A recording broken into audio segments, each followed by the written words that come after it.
A'udzubillahi minasyaitonirrajim. Bismillahirrahmanirrahim. Astaghfirullah rabbi wa atubu ilaihi. Walhamdulillahirabbil alamin. Tsumma shalatu wassalamu ala asyrafil anbiya'i wal mursalin habibina wa habibi rabbil alamin Nabil Qasim Muhammad. Allahumma shalli ala Muhammad wa ala alihi at-tayyibin at-tahirin al-ma'sumin al-muntajabin. Amma ba'du. Assalamualaikum warahmatullahi wabarakatuh.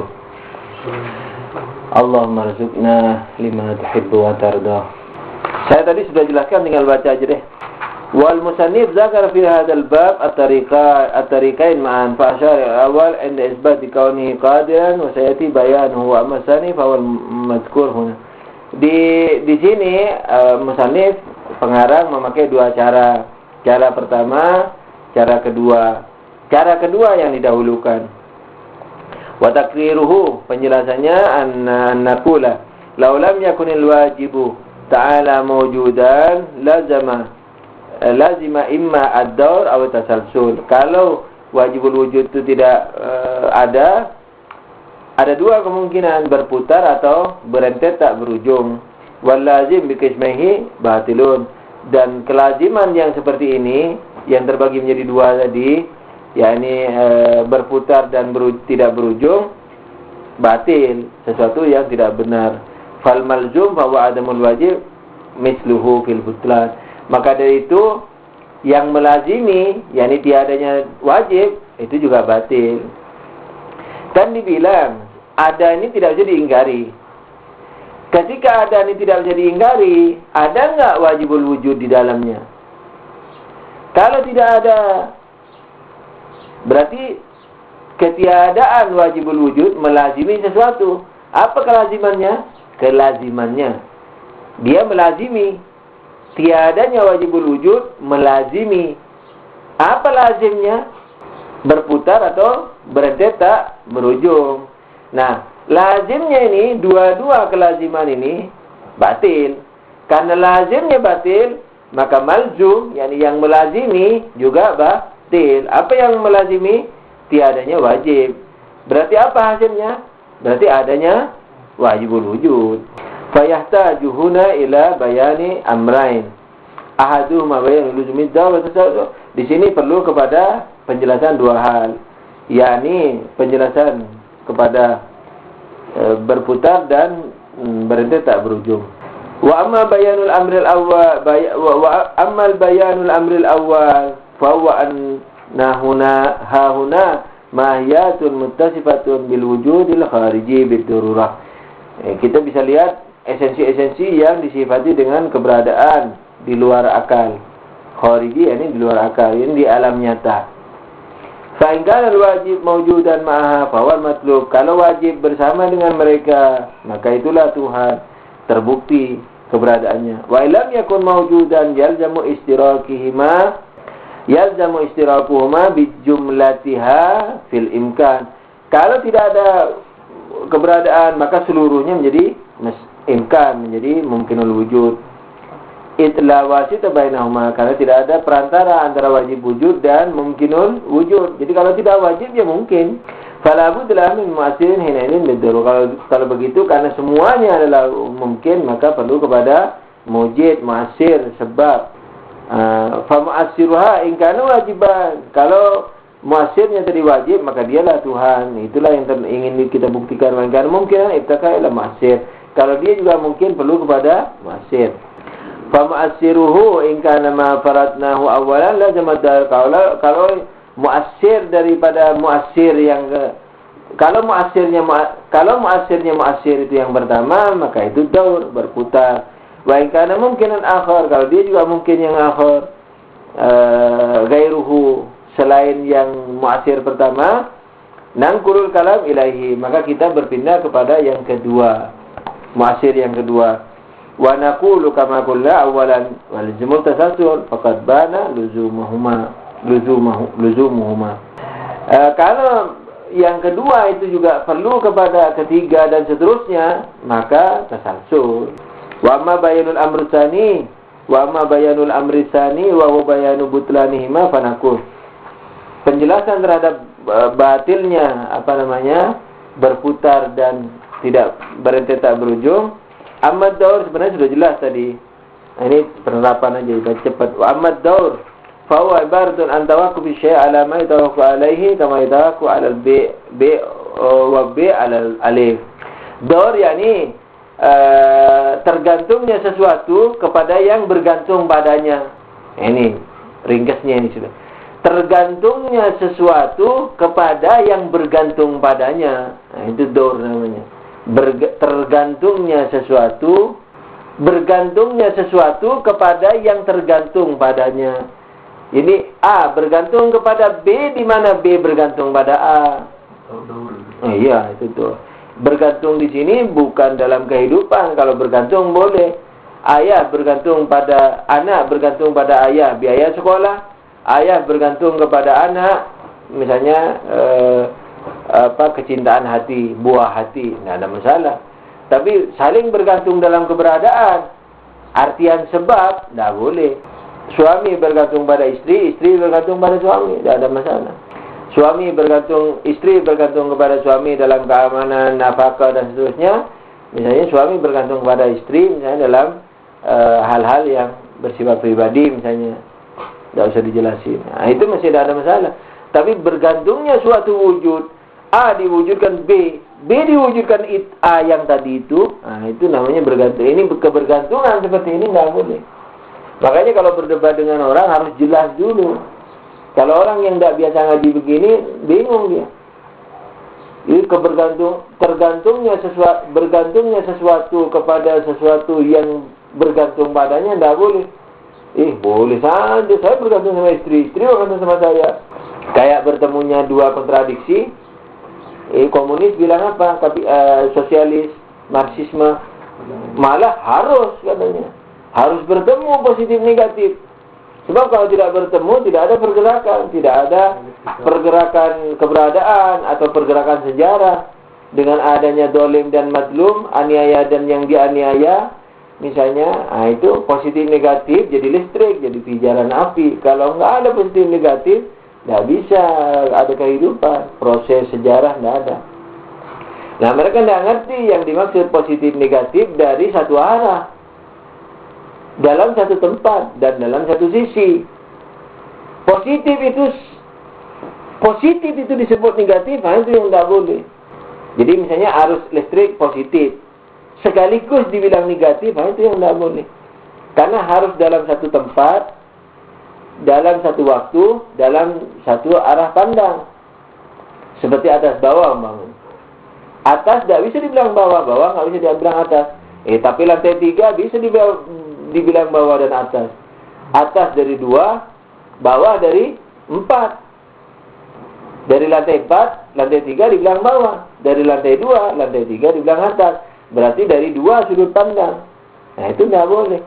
Walhasil 3 syaratnya. Satu tempat, yakni lantai 3. Satu waktu, pada waktu kita mengatakannya itu. Dan dalam satu sisi pandang. Jadi kalau dilihat dari sisi lantai 2, ya lantai 2 aja. Dari lantai 2, lantai 3 tidak bisa dibilang atas dan bawah. Seperti kebergantungan ini juga begitu. Berentet tak berujung juga harus sadar. Itu ke arah akibat, bukan ke arah sebab. Ke arah sebab, bukan ke arah akibat. Dalam hal ini juga begitu. Kebergantungan dalam sebab keberadaan, dalam pewujudan. Wa huwa batilun bid-darurah. Jadi batil secara mudah. Iz yalzamu minhu an yakuna syai'ul wahidu mawjudan wa ma'duman ma'an. Karena sesuatu itu menjadi ada dan tiada sekaligus dalam satu sisi dan segi waktu. Sekarang ada dan sekarang juga tiada. Nah, bisa. Ini sekarang ada. Iya, sekarang ada.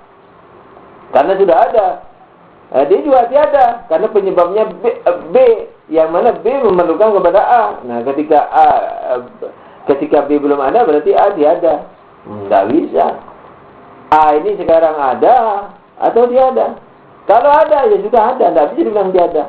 Kamu kalau mengatakan bahwa A ini perlu kepada B, B perlu kepada A, berarti pada derajat A, B belum mewujudkan A, yakni B belum ada, berarti A belum ada, karena dia belum mewujudkan A.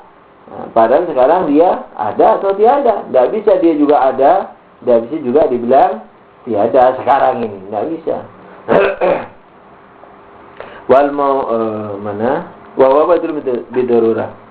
Idh yalzamu minhu an yakuna syai'ul wahidu mawjudan wa ma'duman ma'an wa huwa muhal. Wa dhalika li'annahu idza tawaqqafa alif ala b kana al-alif mutawaqqifan ala al-b wa ala jami' ma yatawaqqafu alayhi b wa min jumlati ma yatawaqqafu alayhi b huwa al-alif nafsuhu. Fayalzamu tawaqqufuhu ala nafsihi. Ini juga dalilnya. Jadi A perlu kepada dirinya sendiri nanti. A sekarang perlu kepada B, tapi B perlu kepada A. Sebabnya sebab pula bagi akibat, akibatnya akibat pula bagi sebab. A sekarang perlu kepada B, tapi B perlu kepada A. Berarti A perlu kepada A. Tidak mungkin. A yang tiada perlu kepada B yang sudah ada, tapi B yang sudah ada perlu kepada A. Ketika B perlu kepada A, di mana B diperlukan A, berarti A memerlukan A. Tidak mungkin. Sesuatu perlu pada diri. Perlu di sini, saya juga perlu kepada diri saya. Perlu kepada ilmu saya, mata saya. Ini bukan seperti ini. Ini rentetan sebab akibat dalam keberadaan. A perlu kepada A, yakni A perlu kepada dirinya sendiri dalam mewujudkan dirinya. Kan tidak mungkin. A ketika perlu wujud, berarti dia belum ada. Lalu memerlukan kepada dirinya. Mana? Orang tidak ada. Itu. Wal mauquf alaihi mutaqaddimun alal mauquf. Wal mauquf alaihi mutaqaddimun alal mauquf. Nah, yang memerlukan wal mauquf alaihi mutawaqqifun alal mauquf. Yang diperlukan didahului oleh yang diperlukan kepadanya. A ketika belum ada kan diadain oleh B. Tapi ketika ditanya B dari mana, dibilang dari A. Berarti A ini mutawaqqifun. A ini mutawaqqifun. Jadi dia bergantung kepada apa? Kepada yang A yang sebelumnya. Yang gitu. Jadi mauqufnya A ini siapa? Mauqufnya A siapa? Mauqufnya A ini adalah A. Kan mauqufnya A, mauquf ini yang diperlukan. Yang diperlukan oleh A ini siapa? B. Tapi yang diperlukan B siapa? A. Berarti A ini, A yang kedua itu mauqufnya. Nah, A yang pertama itu mauquf alaihi yang memerlukan kepadanya. A yang sekarang ini yang perlu kepada B, terus A pertama. B ini memerlukan kepada A kedua. A kedua itu mauquf. Sedangkan A yang pertama mauqufun alaihi, yakni yang bergantung padanya. Nah itu. Wal mauquf alaihi mutaqaddimun alal mauquf. Nah, wal mauquf alaihi yang diperlukan kepadanya itu lebih dahulu, yang memerlukan kepadanya lebih dahulu kepada yang diperlukan. Kan tidak mungkin. Fayalzimu taqaddumu nafsuhu ala nafsihi. Fayalzamu taqaddumuhu ala nafsihi. Dia mendahului dirinya sendiri. A mendahului A pada akhirnya. A yang pertama yang memerlukan kepada B, berarti dia mutawaqqifun alaihi atau mauqufun alaihi. Mauqufun alaihinya mana? A kedua sebagai sebab daripada B. Mauqufun alaihinya. Mauqufun bihinya. A yang pertama mauqufun alaihi perlu kepada A kedua. Padahal ini satu orang, ini satu jati diri A ini. Nah gitu. Awalan dia berarti mendahului dirinya sendiri, tidak mungkin. yakni A yang pertama memerlukan kepada B, B memerlukan kepada A. Berarti A pertama memerlukan kepada A kedua. Nah, berarti A pertama ini ketika perlu kepada A kedua, berarti A kedua kan mendahului B dan B mendahului A. berarti A kedua mendahului A pertama. Itu kalau rincian dalam akal bisa dibegitukan. Tapi kenyataannya A itu sebenarnya satu A, bukan A1 dan A2. Kalau ada A1 dan A2, tidak ada masalah. Telur menetas jadi ayam. Jadi ayam ini perlu kepada telur. Lalu ayam menelurkan telur yang lain, tidak ada masalah.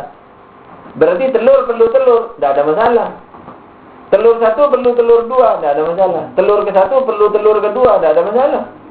Karena telur ke satu, yakni telur yang ditelurkan oleh ayam ini, yang telur ke satu ini maksudnya telur yang sekarang yang kita hadapi ini. Telur ke satu memerlukan ayam, di mana ayam perlu kepada telur kedua, tidak ada masalah. Karena telur ke satu yang sekarang kita mau goreng ini, itu tergantung kepada telur yang lain, telur yang kedua, yang menetaskan betinanya itu, ayamnya itu. Tidak ada masalah. Memang telur perlu telur, tapi telur satu memang betul-betul perlu telur kedua, jati dirinya lain-lain. Tapi kalau telurnya cuma satu, telur ini melahirkan ayam itu melahirkan telur ini, tidak mungkin. Jadi telur memerlukan telur, jadi dia memerlukan dia mendahului dirinya berarti, karena telur yang sekarang ini perlu kepada telur yang melahirkan ayam itu. Padahal yang melahirkan ayam itu telur ini juga. Berarti dia mendahului dirinya sendiri. Kapan mendahului? Manakala menetaskan si ayam, yang ayam itu menelurkan si telur ini juga. Gitu. Berarti dia perlu kepada dia. Telur satu perlu kepada telur dua. Padahal telurnya cuma satu. Itu mustahil. Wal mutakaddimu ala nafsihi min haitsu annahu mutakaddimun yakunu mawjudan qabla mutaakhir. Ini jelas ini. Wal mutakaddimu ala nafsihi min haitsu annahu, telur kedua, karena al mutakaddimu ala nafsihi min haitsu annahu mutakaddimu yakun mawjudan qabla mutaakhir. Ya, ini apa? Kan dibilang dia mendahului dirinya sendiri. Kenapa? Karena telur kedua yang menetaskan ayam yang menelurkan telur. Jadi telur kedua itu ketika dibilang dia merupakan yang digantungi, berarti kan dia harus ada duluan. Nah, fayakunul alif hina idin mawjudun qabla nafsi. Maka itu telur kedua itu berarti ada sebelum adanya dirinya. Alif itu ada sebelum adanya alif. Fayakunu mawjudan wa ma'duman ma'an wa muhal. Ini juga berarti dia ada dan tiada. Telur ini ada dan tiada. Berarti mustahil. Wa amma tasalsul, sudah sampai di sini kan?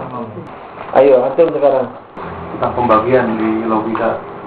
Di sini kan ada pembagian wujud, wajibul wujud li zati, balik ke belakang. Wajibul wujud li ghairi. Kayaknya kalau lihat faedahnya, kan kalau di salah satu syarat pembagian itu faedah ya. Di sini kayaknya malah jadi bingung kan, kalau di akidah misalnya oge min bayati malah nggak dibagi gitu ya. Yang namanya wajibul wujud ya sudah, nggak ada yang ligueri ya lizati. Sebab yang namanya ligueri itu sebetulnya mungkin wujud kan. Wajibul wujud ligueri itu adalah mungkin wujud. Nah, terus kalian jangan tanya. Kalau tanya nanti Anda tolak di sini, berantakan nanti antum susunan omongannya. Jadi di sini Jadi kalau mau ngomong aja. Iya. Jangan, ya kan? Nah, jangan tanya gitu. Nanti kalau saya bilang enggak bisa terus tentu. Ya, jadi poinnya di sini sudah nggak ada, artinya faedah pembagian sudah nggak bermanfaat lah gitu. Jadi nggak perlu dibagi menurut saya. Gitu. Sudah.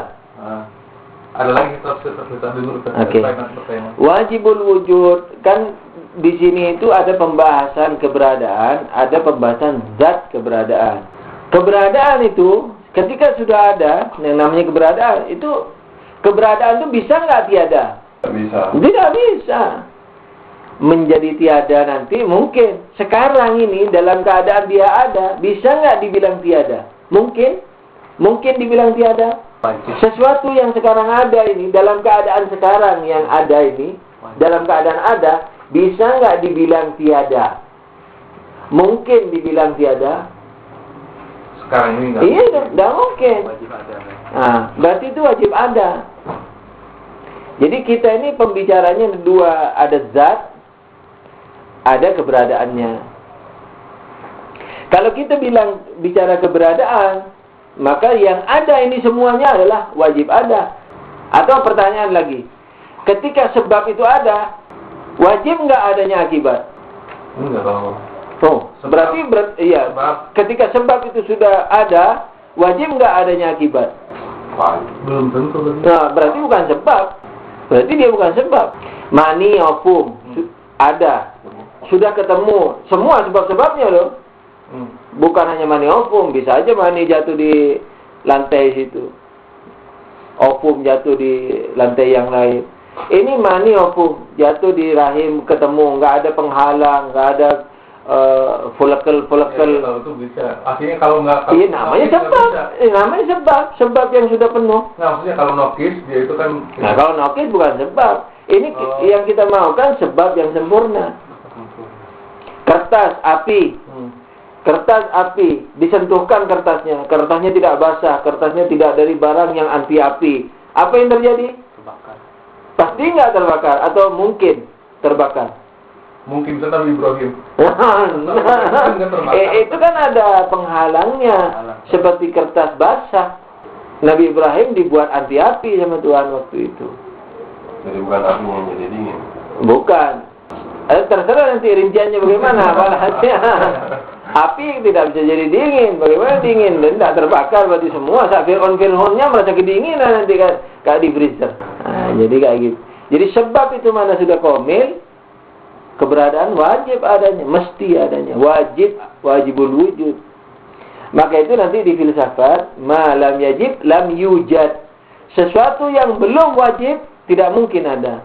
Sesuatu yang belum wajib? Tidak mungkin ada. Karena baru miring saja. Kayak tadi itu. Sesuatu yang mungkin di tengah, miring saja nggak bisa jadi wujud, miring ke arah wujud. Selama masih yang mungkin ini yang tiada ini masih mungkin, berarti nggak bisa wujud ya. Jadi sesuatu yang sudah wujud mesti wujud. Ma lam yajib lam yujad. Sesuatu yang belum wajib tidak mungkin ada. Tapi sesuatu yang wajib ini ada dua. Wajib karena dirinya, wajib karena selainnya. Wajib karena dirinya, yakni yang tidak perlu kepada sebab. Kenapa tak perlu? Karena tidak terbatas misalnya, yakni Tuhan. Ya, ingat, sesuatu yang tidak wajib tidak bisa ada. Jadi yang sudah ada ini pasti wajib. Cuman wajib ini ada dua. Wajib karena dirinya, yakni Tuhan. Wajib karena selainnya, yakni kita-kita. Nah, ketika wajib, karena selain dirinya, ini dari luar dirinya, berarti dirinya sendiri apa sebenarnya? Bukan wajib. Kan ada dua, sesuatu yang tak wajib, tak mungkin ada. Jadi sesuatu yang sudah ada, sudah pasti wajib. Wajib ini kan ada dua, wajib karena dirinya, wajib karena selainnya. Wajib karena dirinya, yakni Tuhan. Wajib karena selain dirinya, wajib karena selain dirinya, berarti selain Tuhan. Berarti dirinya apa? Bukan wajib. Orang tadi sudah dibilang wajib karena selain dirinya. Wajib karena selain dirinya, berarti dirinya sendiri bukan wajib. Nah, dirinya itulah yang disebut secara bahasa ilmiahnya zat atau esensi. Jadi semua esensi adalah mungkinul wujud selain Tuhan. Jadi selain Tuhan, esensinya apa? Mungkinul wujud. Nah, mungkinul wujud ini selama tidak wajib, tidak bisa ada. Maka itu wajib dulu ada, baru dia bisa menjadi ada. Maka itu dalam silsilah pemikiran, sesuatu yang mungkin, maka dia diwajibkan. Nah, setelah diwajibkan, berarti dia diwajibkan oleh selain dirinya. Setelah diwajibkan, maka dia menjadi wajib. Setelah dia menjadi wajib, maka diwujudkan. Setelah diwujudkan, maka dia menjadi wujud. Jadi ada 5 martabat sebelum sesuatu yang mungkin itu menjadi wujud. Amkana, fa'ujiba, fawajaba, fa'ujida, fawajada. Sesuatu yang mungkin diwajibkan, kemudian menjadi wajib. karena sudah wajib, maka diwujudkan. Karena diwujudkan, maka menjadi ada. Asyai'u amkana fa'ujiba fawajaba fa'ujida fawajada. Sesuatu yang mungkin, sesuatu mungkin, maka itu diwajibkan. Ini proses menjadi wujud loh. Sesuatu yang mungkin itu karena dia mungkin, maka diwajibkan. Karena diwajibkan, maka dia menjadi wajib. Karena sudah menjadi wajib ada, maka diadain. Nah, ketika diadain, maka jadi ada. Itu di tahapan pemikiran. Jadi 5 tahapan. 5 tahapan wujud apa? Nah, 5 tahap proses wujud. Jadi sesuatu tidak bisa dibilang wajib sama mungkin. Nah, kalau bicara zat saja, iya, zat hanya ada 2, malah ada 3. Wajib, mungkin, atau terlarang. Itu zat. Atau kalau kita tidak mau bicara sesuatu yang tiada, oke lah. Sesuatu yang ada itu zatnya 2 saja. Memang wajib sama mungkin, itu saja. Tapi sesuatu yang ada itu tidak bisa dikonklusi hanya dengan wajib dan mungkin saja. Sebab dia juga mungkin, tapi juga wajib. Mungkin secara zat, wajib secara keberadaan. Gitu. Jadi kalau bicara zat, memang 2 saja dari sesuatu yang ada ini. Ya wajib, ya mungkin. Faedahnya sudah jelas bahwa apa? Bahwa sesuatu yang, jadi secara zat kita sudah bisa mengetahui bahwa sesuatu itu secara zatnya ada 2, ya ada 3 bahkan wajib, mungkin dengan mumtani. Kemudian secara keberadaan sesuatu itu ada satu saja. Ini wajibul wujud. Jadi sesuatu yang ada itu secara keberadaan hanya satu saja. Ini wajibul wujud. Gitu. Nah, coba wajibul wujud ini dibagi 2. Wajibul wujud bizatihi, wajibul wujud bigairihi. Jadi tidak bercampur. Nah, manfaatnya sudah jelas bahwa yang sudah ada ini tidak mungkin dibilang tiada. Oke, sudah pasti ini adanya. Tapi di lain itu karena zatnya dia mungkin, tidak mungkin kita melepaskan dia dari kebergantungan kepada sebabnya. Berarti selamanya ada? Enggak. Tergantung sebabnya nanti. Kalau sebabnya mau meneruskan keberadaan dia, nah, maka dia tetap ada. Kalau sebabnya tidak mau meneruskan keberadaan dia, tergantung kepada sebabnya lah. Kalau sebabnya tidak mau meneruskan, berarti dia tidak ada. Tapi nanti ada lagi dalam kaidah filsafat, sesuatu yang ada tak mungkin tiada. Sebetulnya manusia nggak ada. Hah? Sebetulnya manusia nggak ada. Sebelumnya manusia juga ada. Jadi yang ada ini tidak mungkin dari tiada. Yang sudah ada tidak mungkin menjadi tiada. Itu nanti di kaidah lain. Yang ada ini tak mungkin tiada. Tak mungkin dari tiada. Sebab tiada tidak mungkin bisa dibuat ada. Tiada itu adalah tiada, tidak bisa diproses. Dari tiada ke ada. Bagaimana tiada kok bisa dikasih alamat dari? Tidak bisa. Orang tiada dibilang dari. Wah, saya benjol ini kepala. Kenapa? Dilempar sama cucuku. Kawin aja belum sudah bilang cucu.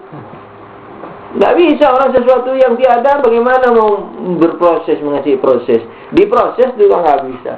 Saya mau memproses tiadanya garam menjadi garam. Tidak bisa. Tiada. Kalau tiadanya garam, nanti ada pembahasan. Tiada itu ada tiada mutlak, ada tiada mudhof. Ini yang tiada. Tiada lah walasin. Dari tiada, saya mau proses tiada itu jadi garam. Tidak bisa. Jadi tiada itu tidak bisa diproses menjadi ada. Yang sudah ada ini tidak bisa ditiadakan. Seperti kita dulu tidak ada. Yang ada apa? Maniofum. Kitanya tidak ada, tapi keberadaan lain ada, maniofum. Sebelum maniofum ada apa? Beras, daging. Sebelum daging apa? Tidak ada daging, tapi keberadaan lain ada, rumput yang dimakan kambing. Sebelum ada rumput, ada keberadaan lain, apa? Tanah. Sebelum ada tanah, ada keberadaan lain, apa misalnya? Bangkai manusia atau bangkai binatang yang busuk atau menjadi tanah. Misalnya ada di padang pasir atau di gunung misalnya ada binatang mati, terus lama-lama berapa puluh tahun jadi tanah, di situ tumbuh rumput, dimakan kambing, kambingnya ditangkap ayah kita, disate jadi mani atau jadi kita. Nah, berarti kita dari bangkai apa tadi? Apa dibilang? Sapi. Nah, sebelum sapi itu ada, tidak ada memang sapi, ketiadaan mudhaf, ketiadaan yang dinisbahkan, keberadaan yang lain ada. Nah gitu, sampai semua ini kembali kepada Allah. Jadi kita ini dari keberadaan, bukan dari ketiadaan. Tiadanya kita, iya, tapi berupa keberadaan lain, yang mana sumbernya pada akhirnya kepada Allah. Dan kita ini yang kita sudah ada, tidak juga bisa ditiadakan. Sekarang misalnya seperti sapi itu tadi, ketika mati sapinya tiada, perlahan-lahan badannya itu jadi tanah. Sapi tidak ada, tapi keberadaan lain ada, tanah. Tanah bukan ke depan, tanah bukan ke belakang, ke depan nih, ke arah kita sekarang. Nah, nanti tanah ketika disedot sama rumput-rumput jadi rumput atau pohon, tidak ada tanah sekarang, yang ada rumput. Rumput dimakan kambing, tidak ada rumput sekarang, kambing. Terus sampai hari kiamat, terus sampai kembali kepada Tuhan lagi. Gitu. Berarti pernyataan yang mengatakan bahwa kita diciptakan dari tiada salah ya?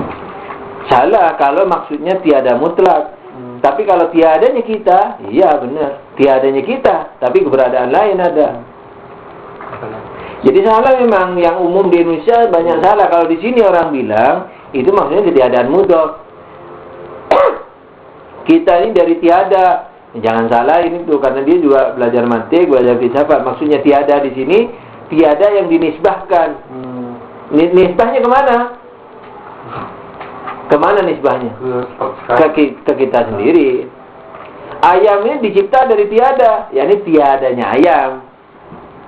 Tapi kalau orang Indonesia bilang ayam dicipta dari tiada, dia maksudnya tiada. Tiada mutlak. Bukan tiadanya ayam, adanya telur. Tiadanya telur, adanya jagung. Tiadanya jagung, adanya pohon jagung. Tiadanya pohon jagung, adanya tanah. Bukan itu. Kalau orang Indonesia ngomong, misalnya ayam dicipta dari tiada, yang tiada.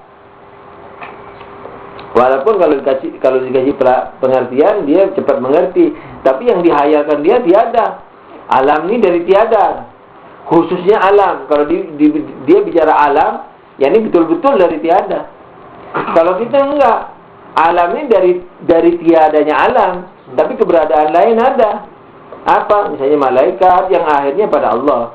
Seperti roh kita, dari malaikat peniup roh. Malaikat itu dari mana? Dari Allah. Jadi bukan Allah mencipta mereka, tapi mewujudkan mereka dari cahayanya, dari dirinya, gitu. Jadi kalau menurut orang Sunni biasanya, atau orang Indonesia pada umumnya, itu Tuhan mencipta sesuatu dari tiada, betul-betul dari tiada, dicipta oleh Tuhan. Nah, jadi diwujudkan gitu. Tapi kalau di yang sesungguhnya di filsafat atau di Ahlul Bait, Tuhan itu mewujudkannya bukan dari tiada, sebab tiada itu tidak mungkin dibuat ada. Dari dirinya sendiri, dari diri Tuhan. Anggaplah suara saya ini, suara saya kan dari saya. Ya gitu. Anggaplah makhluk ini suaranya Tuhan. Maka itu Tuhan disebut mutakallim. Tuhan kan salah satu sifatnya mutakallim, berbicara. Emangnya Tuhan berbicara melalui huruf-huruf saja seperti Quran? Enggak.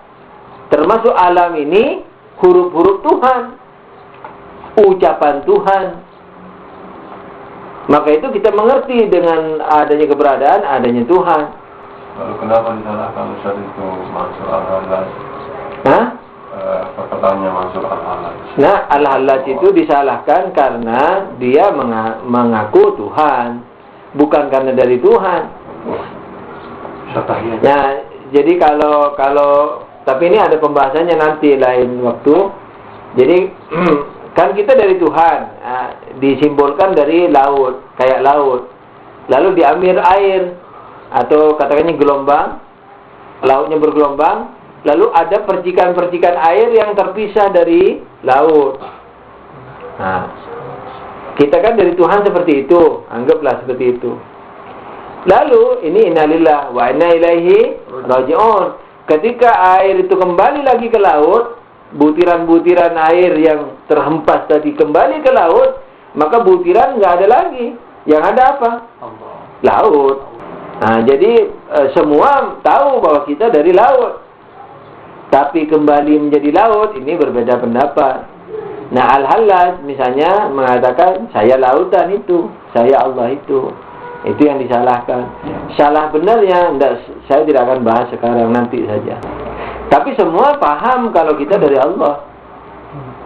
Dari Allah itu bukan dibuat dari tiada, dari cahaya Allah sendiri. Gitu. Kalau difilsafat kan jadi akal 1, akal 2, akal 3, sampai akal terakhir baru makhluk barzah, kemudian baru makhluk materi. Itu di pembahasan mana? Saya pembahasan tentang ini. Pembahasan mana di sini? Apa itu? Kayak ini akal 1, akal 2. Di filsafat nanti biasanya. Filsafat di bab-bab misalnya. Filsafat di bab pembagian alam mungkin dibagi kepada materi, non materi, mutlak dan non materi tidak mutlak. Bisa juga kalau nggak salah dibahas di pembahasan ketuhanan. Di bab pembahasan ketuhanan itu dibagi juga pembahasannya. Ada juga penjelasan mengenai penciptaan Tuhan itu bagaimana proses penciptaannya, langsung mencipta materi atau mencipta dahulu yang bukan materi. Karena Allah itu non materi mutlak, sementara materi ini adalah materi mutlak, maka tidak mungkin ada loncatan. Jadi dari non materi mutlak ke materi mutlak itu tidak punya kesenyawaan, tidak punya kesamaan sama sekali. Jadi tidak mungkin Tuhan yang tidak berdimensi sama sekali, kemudian materi yang mempunyai jutaan dimensi ini langsung bersumber kepadanya. Di ilan ma'lul juga dibahas di pembahasan sebab akibat. Di situ dikatakan yang satu tidak mungkin memunculkan dua, yang satu juga tidak mungkin keluar dari selain yang satu. Satu hanya mengeluarkan satu. Tuhan yang satu hakiki tidak mungkin keluar daripadanya dua makhluk sekaligus. Hanya satu saja. Itu nanti dalilnya disebut di sana apa. Baru dari yang satu itu, sekalipun dia satu tapi sudah memiliki dua dimensi, maka keluar 2, 3 dan seterusnya sampai ada dimensi, sampai jutaan dimensi kayak kita sekarang. Jadi yang tidak berdimensi tidak mungkin mengeluarkan jutaan dimensi. Karena apa? Karena sebab dan akibat harus memiliki sinkhiyah. Disebut di situ juga di sebab akibat. Harus memiliki sinkhiyah, yakni kesamaan, keseragaman, kemiripan. Seorang petani menanam padi. Besoknya begitu dia mau mengairi padinya, tahu-tahu yang muncul di situ pohon durian. Enggak mungkin. Menanam padi terus durian, atau ular malah keluar dari, atau gajah keluar dari padi. Enggak mungkin. Setiap akibat pasti memiliki kemiripan dengan sebabnya, memiliki hubungan yang erat. Nah, kalau api dan air dicipta Tuhan langsung, berarti dalam diri Tuhan ada kekuasaan air dan kekuasaan api. Karena tidak mungkin satu kuasa melahirkan api dan air. Karena api dan air lain zatnya. Oleh karena itu ada kuasa keapian, ada kuasa keairan. Berarti dalam diri Tuhan ada dua kuasa. Ketika ada dua kuasa berarti ada rangkapan. Kalau ada rangkapan berarti ada keperluan pada Tuhan. Karena masing-masing rangkapan memerlukan. Atau masing-masing rangkapan terbatas, dibatasi oleh rangkapan lainnya.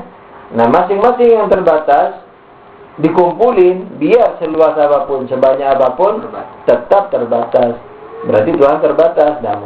Itu contoh antum tadi kayaknya ada kontradiksi antara pemahaman orang filosof yang mengatakan bahwa nanti kembali manusia itu kan akan ruhnya dan nanti yang kembali ke akhirat nanti.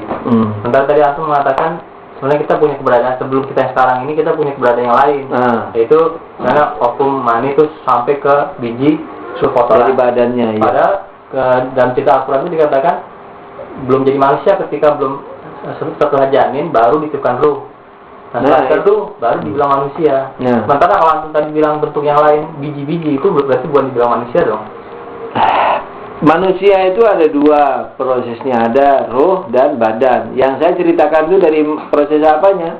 Badannya. Jadi kalau disebut dalam istilah filsafat itu mu'iddah. Jadi illah mu'iddah. Kalau tidak ada mani opum dan tidak ada janin, mungkinkah ada peniupan ruh? Tidak mungkin. Berarti dia juga sebab, tapi bukan sebab pengada. Dia dikatakan sebab apa tadi Anda bilang mu'iddah, penyiap. Jadi begitu siap ditiup. Gitu. Jadi manusia seutuhnya ada dua jalurnya, jalur badan, jalur ruh. Kalau badannya walhasil dari tanah lah, ringkasnya. Entah berproses jadi apa dulu, baru jadi ayam, baru jadi telur, baru jadi nasi, terus jadi mani dan jadi kita. Itu badannya sebagai salah satu sebab keberadaan manusia. Sebabnya dibilang bukan sebab pengada, tapi sebab kesiapan, sebab penyiap. Nah, kemudian sebab pengadanya itu malaikat peniup ruhnya, itu dari sisi ruhnya. Maka itu kembalinya badan ini nanti kepada stasiun-stasiunnya sampai kepada katakanlah mungkin stasiun bumi. Jadi stasiun bumi ini malaikat yang mencipta bumi awal kali itu. Untuk sisi badannya, tapi ruhnya begitu nanti kiamat, ruh kita kembali kepada kembalinya manusia ini tidak seperti kembalinya makhluk-makhluk lain. Kalau makhluk-makhluk lain kembalinya kepada malaikat yang meniupkan atau malaikat yang membuat binatang itu dengan izin Allah. Karena mereka tidak punya tanggung jawab. Tapi manusia yang memiliki tanggung jawab, maka kembalinya tidak kepada satu tempat, tapi kembali kepada masing-masing akidah dan perbuatannya. Maka itu dikatakan di hadis hubbul watan minal iman, cinta tanah air merupakan iman. Itu tanah air bukan Indonesia, bukan Iran, bukan Belanda, bukan Amerika. Yani tanah air di sini bukan materi, sebab cinta dunia adalah kejelekan dalam Al-Quran. Cinta dunia jelek. Watan di sini tanah asli, tanah asal. Negeri asal, watan itu negeri asal. Mana negeri asalnya? Malaikat peniup roh kita itu. Nah, jadi kalau kita betul-betul jadi manusia, berakidah yang benar dan taat pada Tuhan, maka akan kembali kepada malaikat peniup roh kita itu. Katakanlah surga lah tingkatan paling rendahnya. Itu belum manusia loh. Manusia yang sesungguhnya di atas surga posisinya. Jadi tidak heran kalau misalnya rindunya surga kepada Salman melebihi rindunya Salman ke surga, itu tidak heran karena si Salman sudah tidak rindu lagi pada surga, dia rindunya sama Allah saja. Gitu. Jadi posisi manusia itu di atas surga. Hakikat manusia itu jangankan surga, malaikat penjaga surga, malaikat yang di atas surga itu manusia masih lebih hebat. Manusia mukmin posisinya lebih tinggi dari semua malaikat Tuhan, biar malaikat terdekat, katakanlah begitulah. Nah, oleh karena itu kalau kita kembali dengan membawa hakikat kita, maka kita melebihi tingginya surga misalnya, kayak begitu. Terus tolong dirinci lagi tentang pembahasan muqaddam bab nafsihi. Karena di syarahnya Mudarrisi dia bilang dia menyinggung tentang 5 tentang takadum dia bilang.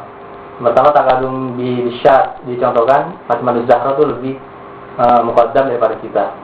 Ada lagi dibilang muqaddam takadum bar makon zaman. Makon misalnya kemarin lebih muqaddam daripada besok zaman itu ya. Ada lagi makon, ada lagi juz'iyah, satu lagi apa dibilang? Ada 5 lah Mas. Tolong dirinci lagi. Yang jelas di sini itu Iliyat.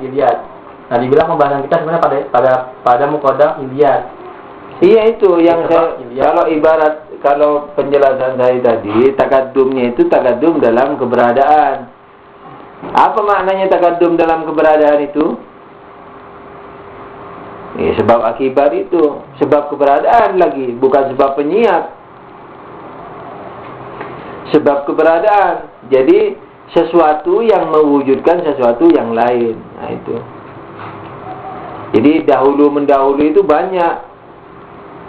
Seperti sebab itu juga bukan 3, 4 itu kemarin yang disebut.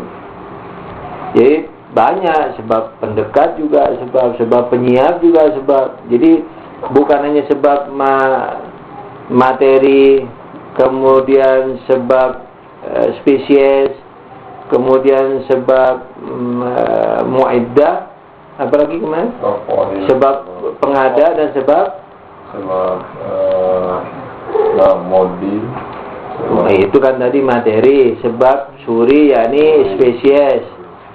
Terus sebab yang ketiga pengada, sebab yang keempat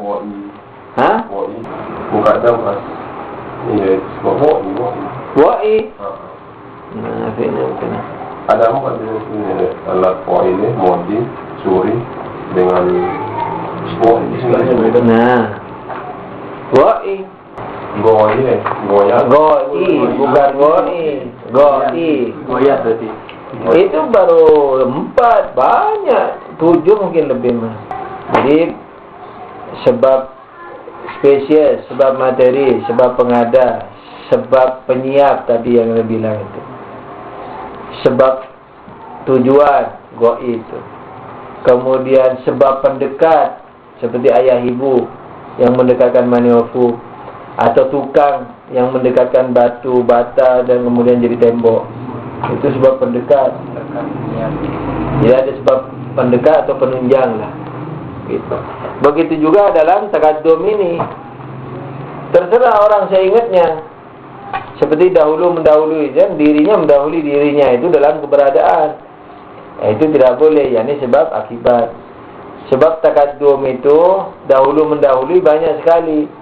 Ada dahulu mendahului secara hakikat, ada dahulu mendahului secara sebab akibat, ada dahulu mendahului secara zaman, ada dahulu mendahului secara waktu.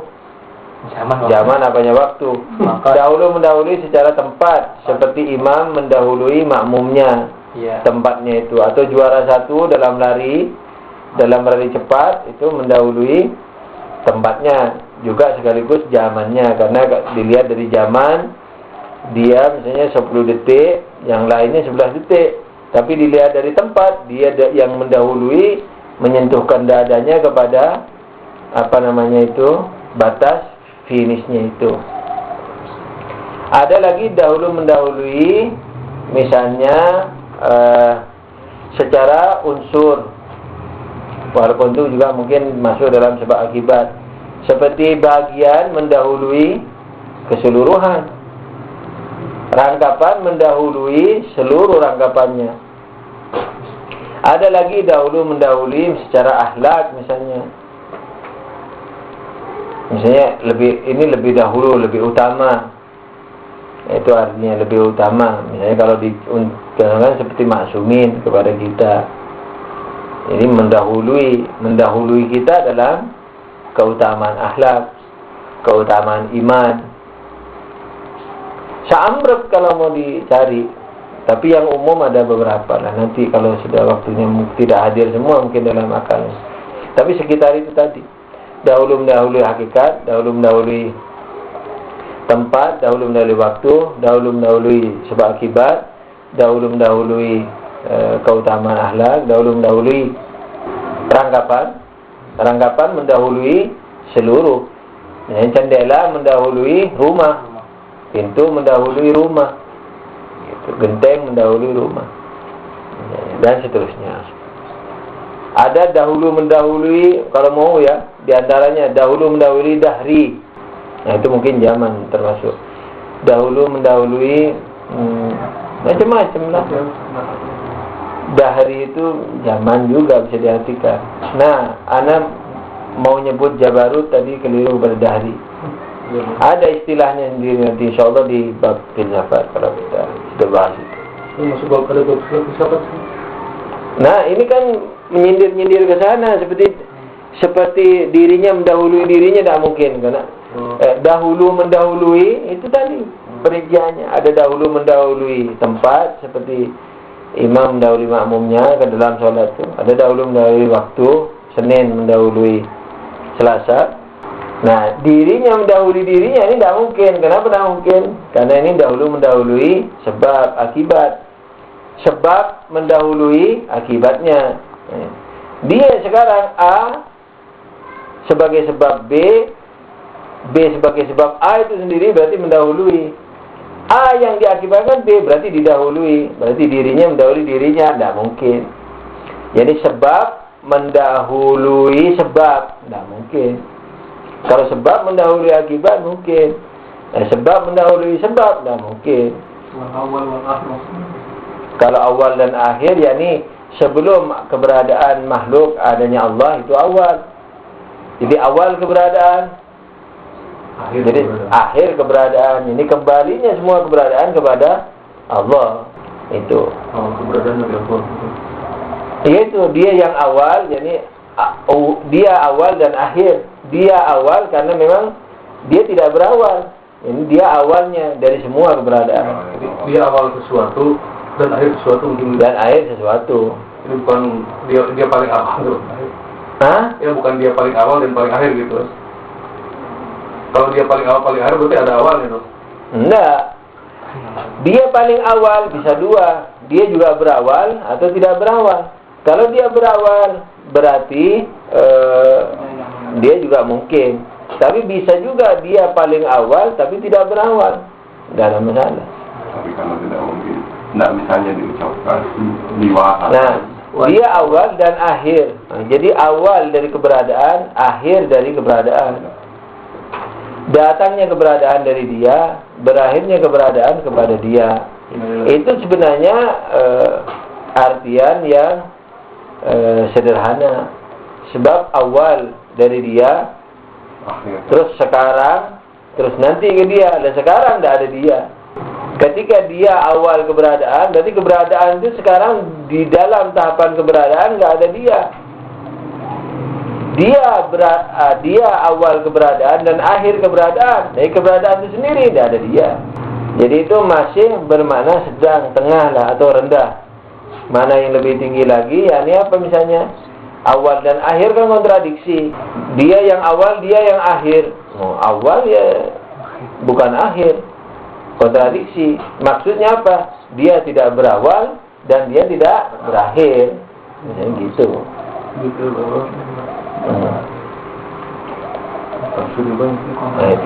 Hah? Enggak. Ya ini dia tidak berawal dan tidak berakhir.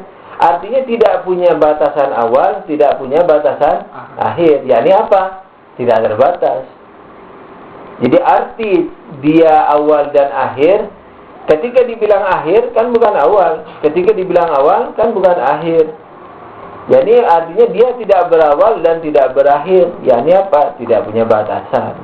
Ada juga misalnya dia awal dan akhir. Ya ini apa? Awal seluruhnya dia dan akhir pun seluruhnya dia, nggak ada tengah. Jadi tidak usah ditafsirkan dia awal dari keberadaan dan akhir dari keberadaan, nggak ada. Pokoknya dari awal dan akhir dia. Oh iya, awal dan akhir dia. Nyufi. Jadi awal dan akhir, lawannya awal akhir, nggak ada tengah. Awal akhir tok sudah. Dia awal dan akhir, jadi seluruhnya dia. Gitu. Tidak sebelum kita. Ada yang bilang apa? keberadaan dua unsur aja, misalnya api sama air itu nggak bisa langsung keluar dari Tuhan. Iya, langsung. Terus bagaimana mungkin yang keberadaan di dunia yang banyak? Apalagi, iya. Gimana bisa keluar dari dunia? Nggak mungkin. Terus prosesnya gimana? Nah, makanya prosesnya harus melalui, kalau dalam bahasa agama, malaikat itu. Yang kalau dalam bahasa filsafat, akal satu. Dari akal dua tercipta dari akal satu tercipta akal dua. Dari akal dua tercipta akal tiga. Gitu. Terus sampai banyak dimensinya, sampai ke alam barzah, makhluk barzah, malaikat barzah, malaikat langit dan bumi. Kan kalau di agama itu ada hujan, ada yang ngurusi sendiri malaikat. Nah, itu maksudnya pengadanya itu. Bukan hak ada hujan sudah ada, baru nanti mau ditabur jam berapa.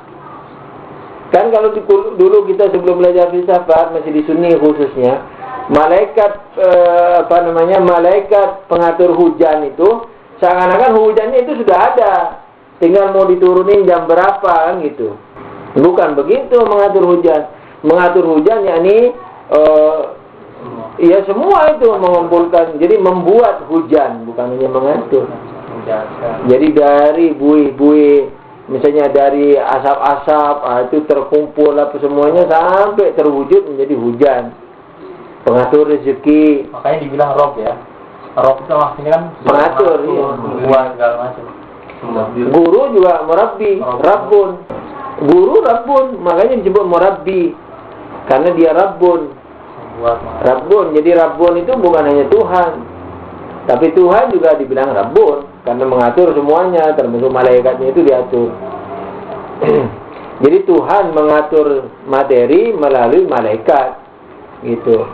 Maka Tuhan mengatur malaikat, malaikat mengatur materi, begitu.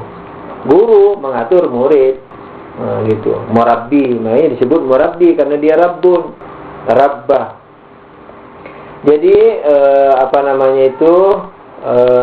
kalau dua keberadaan materi aja tidak bisa langsung dari Tuhan, apalagi miliaran materi, miliaran dimensi, tidak mungkin keluar dari Tuhan yang maha tidak berdimensi. Itu nanti insya Allah dalam bab rububiyat insya Allah dibahas. Mungkin di Babul Hadiasan ini kayaknya ada. Jadi oleh karena itu dua saja tidak mungkin, apalagi miliaran. Nah, kalau begitu melalui stasiun-stasiun. Kalau dalam riwayat disebut Nur Muhammad, misalnya dari Nur Muhammad itu nanti muncul Nur Malaikat, dicipta Nur Malaikat, dari Malaikat itu nanti tercipta semua bumi, alam, semesta ini tercipta dari itu. Jadi tidak langsung. Ada lagi? Masalah ini dahulu mendahulu itu disebabkan kepada keutamaan. Karena guru saya pernah bilang itu kan misalnya Rasulullah, Imam Ali, Hadrat Zahra dan Hasan Hussein itu kan pada satu waktu dan satu zaman. Tapi dikatakan Rasulullah lebih afdol daripada pada saat itu. Tapi itu afdolnya itu hanya dari sisi ini aja, zihni aja. Tapi wujud khorinya enggak. Jadi hanya ada di pikiran kita aja bahwa itu lebih afdol daripada yang lainnya. Itu gimana maksudnya? Saya juga nggak tahu apa yang dibilang guru antum itu. Tapi bagi saya, biar keberadaan khorijinya tetap lebih afdal. Kenapa? Karena Rasulullah itu sebab daripada mereka. Jadi maksudnya guru mereka. Jadi misalnya gini aja, gampangan deh. Amalan murid, pahalanya ada nggak guru dapat? Dapat. Jadi setakwa apapun murid itu, semaksum apapun muridnya, gurunya dapat. Tentu gurunya yang ngamalin lah. Kalau tidak ngamalin mungkin tidak dapat. Jangan mencuri ya. Nah, terus muridnya taat tidak mencuri, tapi gurunya mencuri, kemungkinan besar nggak dapat tuh pahalanya. Nah, kalau begitu kita ngajar aja di radio-radio, semua ketakwaan, semua tafsir Quran, hukum diajarkan. Habis gitu kita tidak sesolat segala macam. Sudah kan pasti ada yang ngamalin tuh yang dengerin radio. Ya, apalagi dicetak jadi buku. Wah, enak, kita tulis saja haram halal dari akhir sampai awal dicetak. Udah kita mabuk-mabuk segala macam sudah dapat pahalanya. Berarti kalau satu lebih afdal daripada yang lainnya, berarti para masuk ini itu ilmunya tidak sama dengan Rasulullah. Nah, ilmunya sama, tapi efeknya tidak sama. Karena ilmu yang diamalkan murid, gurunya dapat pahalanya, efeknya itu. Memang dalam kata-kata Ahlul Bait ada mengatakan mereka itu sama. Jadi Imam Rasulullah kalau nggak salah mengatakan mereka itu kedudukannya sama, satu sama lain afdol hanya dari satu sisi. yakni apa? Bahwa yang satu guru daripada yang lain. Jadi yang sebelumnya guru berikutnya. Jadi maksudnya sama itu apa? Bahwa sama kemaksumannya. Sama kemaksumannya, sama mereka tidak berbuat dosa, sama mereka pilihan Tuhan, sama mereka sebagai imam wajib ditaati, sama itu. Tapi guru dan murid tidak sama, ayah dan anak pun tidak sama. Gitu. Derajatnya lebih tinggi. Yang iya. Mengatakan aku dari Husain dan Senda. Itu dari stasiun tertentu. Misalnya stasiun tertinggi makhluk itu di akal satu. Ketika itu nanti di filsafat, ketika mereka itu sampai ke akal satu, maka menjadi satu. Karena di non materi itu tidak ada rangkapan juga. Hanya rangkapan akal kita ada, tapi secara eksistensinya tidak ada. Lah oleh karena itu ketika semua urafa, bukan hanya para imam, para nabi, semua urafa arifin yang sampai fana, itu sampai ke tingkat satu ini, akal satu. Nah ketika akal satu, mereka satu, bukan bersatu. Banyak warna-warni di situ, bersatu di situ, enggak, satu, betul-betul jadi satu. Jadi Husain dari aku dari Husain, tidak ada masalah. Husain dari aku, yakni karena misalnya keturunanku. Aku dari Husain, karena Husain dan aku sudah bertemu di akal satu. Jadi akal satu mau dibilang aku boleh, mau dibilang Husain boleh. Gitu. Jadi ketika dibilang Husain, aku dari Husain. Ketika dibilang aku, Husain dari aku, terserah. Gitu. Jadi aku dan Husain adalah satu. Nah, hadisnya juga ada, kita semua adalah cahaya yang satu. Misalnya kayak begitu. Contohnya. Nah, perbedaan para rasul atau para imam itu bagi saya bukan di akal satu. Walaupun ini tidak terlalu jelas dikatakan, tapi dari kaidah akliyahnya, argumentasi akalnya, maka dapat dipastikan bahwa perbedaan para nabi atau para imam atau para aulia itu bukan di tingkatan amar ma'ruf nahi mungkar, bukan di tingkatan mereka sebagai pemimpin kepada kita sehingga yang satu lebih afdal memimpin kita dari yang lainnya. Sudah tidak begitu, karena begitu nyampe ke akal satu, untuk ngurusi yang di alam materi ini sudah sama hukumnya. Jadi perbedaan mereka itu di mana? Di pelanglangan kedua, yakni dari asma ke asma Tuhan itu. Berbeda mereka. Iya, sejauh mana mereka mengambil asma Rahman, sejauh mana mereka mengambil asma misalnya Hayyun, Ihya, seperti Nabi Ibrahim itu. Nabi Ibrahim ketika meminta kepada Tuhan, arini kaifa tuhyil maut, tunjukkan kepadaku bagaimana engkau menghidupkan yang mati. Nah itu Nabi Ibrahim tidak ingin Tuhan menunjukkan kepada dia bagaimana Tuhan menghidupkan yang mati. Makanya ketika ditanya oleh Tuhan, apakah engkau tidak beriman? Dia bilang, saya beriman, tapi saya ingin sampai kepada tingkat yang paling tinggi. Nah itu kalau diartikan bahwa Nabi Ibrahim belum sampai ke tingkatan yang lebih tinggi mengenai bahwa Tuhan mampu menghidupkan yang mati, tidak layak jadi Nabi. Orang beriman aja yang imannya hebat sudah sampai. Kita aja yakin, tidak ada keraguan sedikit pun kita bahwa Tuhan bisa menghidupkan. Tidak perlu kita ditunjukin seperti itu supaya yakin. Jadi maksud Nabi Ibrahim bukan itu. Yang kedua juga buktinya bahwa ketika Nabi Ibrahim disuruh potong ayam itu, bukan Tuhan mengatakan begini, lihat ya Ibrahim, lihat kuhidupkan lagi. Enggak.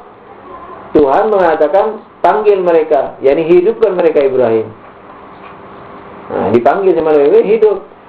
Jadi di sini bahwa Nabi Ibrahim ingin minta izin sama Tuhan, ingin ingin sampai kepada tingkat ainul yakin, katakanlah gitu, terhadap bahwa dirinya itu sudah mencapai tingkatan salah satu sifat Tuhan, ihya, yakni menghidupkan yang mati.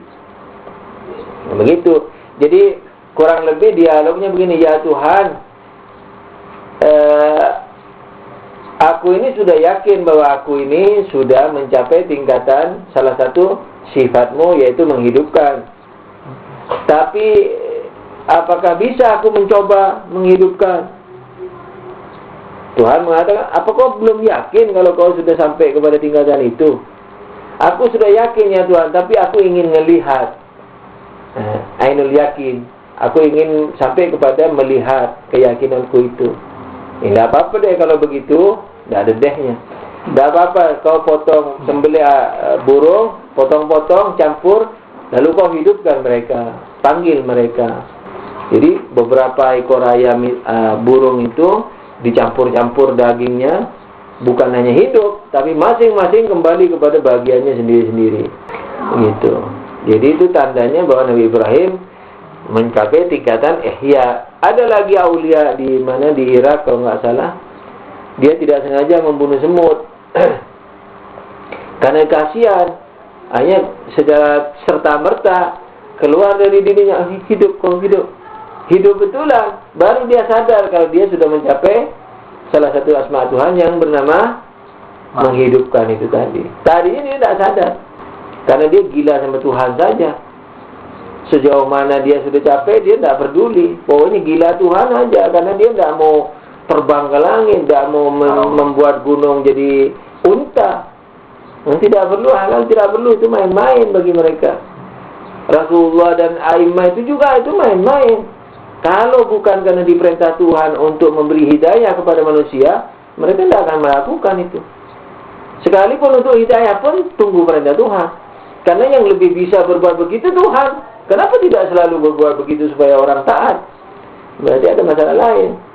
Misalnya Tuhan selalu, langit didekatkan, wah, nanti dijauhkan lagi. Matahari didekatkan, wah, jauhin lagi. Kan orang selalu beriman ini. Nah, Tuhan lebih bisa, tapi tidak pernah melakukan itu karena ada rahasia yang lain. Tidak mau dipaksa manusia beriman, mau kesadaran. Kalau dipaksa, ya kayak malaikat jadinya. Jadi itu semua karamat-karamat itu main-main bagi mereka, karena mereka gila Tuhan saja. Nah, tapi Tuhan suruh mereka melakukan itu, mukjizat atau karamah itu untuk memberikan hidayah, itu pun dalam batas-batas tertentu. Berarti mana zohirnya riwayat itu betul Bang, ketika dikatakan ketika ada yang bertanya mana yang lebih afdal dalam hal ibadah kepada Imam Ali Zainal Abidin, itu kata Imam Zainal dia ada yang bisa menandingi Imam Ali. Berarti betul Imam Ali di antara para maksum itu lebih misalnya afdal, iya, lebih tinggi. Misalnya. Jadi dari para imam tidak ada yang bisa menandingi Imam Ali. Kenapa? Karena seluruh perbuatan imam ke-11 Imam Ali dapat itu diantaranya. Kalau begitu yang muqaddam lebih mulia dong. Iya, makanya. Berarti imam zaman di bawahnya Imam Hasan. Iya, berhutang pada Imam Hasan. Dari Rasulullah kami Nabi Adam. Kenapa? Rasulullah. Nah, entar dulu di antara para maksumin, di antara para maksumin yang 14 ini, yang muqaddam siapa? Rasulullah. Muqaddam di sini Rasulullah karena lahir duluan atau karena dia yang ngajar yang lain? Yang ngajar. Sekarang Nabi Adam apakah ngajar Rasulullah? Enggak. Zamannya duluan. Tapi secara ilmu Rasulullah malah yang duluan. Makanya jangankan Rasulullah mengatakan ulama daripada umatku ini sama derajatnya dengan Anbiya Bani Israel. Ulama yang beneran loh, yang ilmunya tinggi, yang ngamalin, itu sama dengan Bani Israel, Nabi Bani Israel. Gitu. Karena lebih luas sudah ilmunya. Walaupun ini nanti ada pemaknaan yang tafsiran yang beraneka ragam dan jelimet yang bukan waktunya sekarang. Gitu. Jadi apakah derajat mereka atau derajat kenabian. Sebab nabi itu di pandangan Irfan, nabi yang terdahulu itu sama hebatnya, tinggi, hebat. Sama maksudnya sudah sampai ke tingkat yang gila-gilaan itu. Jadi kalau cuma Quran mereka sudah tahu gitu. Sebab Quran itu ada di alam bumi ini, ada di barzah, ada di mereka sudah sampai ke tingkatan Nur Muhammad itu sudah semua Quran sudah dikuasai. Tapi kenapa kitabnya Injil kok bukan Quran? Kenapa kitabnya Taurat, Zabur kok bukan Quran? Kok bukan kitab yang terlengkap? Nah, karena umatnya tidak mampu. Karena umatnya tidak mampu, Allah hanya memerintahkan sesuai dengan umatnya. Jadi derajat mereka sama-sama hebat, tapi yang diajarkan hanya itu. Nah, begitu. Tapi kalau di salah satu tafsiran itu apa istilahnya, metodologi tafsir yang baru-baru dihembuskan ini? Hermeneutik. Hermeneutik. Nah, kalau di hermeneutik dibilang apa? Keberlainan para nabi itu karena keberlainan kasyaf mereka, pengetahuan mereka. Jadi Injil, Zabur, Quran itu menunjukkan keberlainan mereka, menafsirkan cahaya Tuhan. Nah itu. Nah hermeneutik yang modern ini yang tidak karu-karuan. Kalau hermeneutiknya Aristoteles itu bagus karena nantilah pada penjabarannya tersendiri. Gitu. Yang materi udah nggak ada nih. Nah, ya udah, alhamdulillahirabbil alamin. Allahumma shalli ala Muhammadin wa alihi thahirin. Ya Allah ya Tuhan kami, seluruh kebenaran dan kebaikan yang ada pada kami, kalau itu ada, maka itu seluruhnya dari Engkau, dan kami ucapkan terima kasih, syukur kepadamu, dan berikan kekuatan untuk mengamalkannya. Dan seluruh kebatilan yang ada pada kami sudah tentu bersumber dari kami. Oleh karena itu ampunkanlah kami dan berikan petunjuk kepada yang benarnya. Amin ya rabbal alamin. Amin ya rabbal alamin. Wabillahi taufiq wal hidayah. Wassalamualaikum warahmatullahi wabarakatuh. Sallu ala nabi. Allahumma shalli ala Muhammad.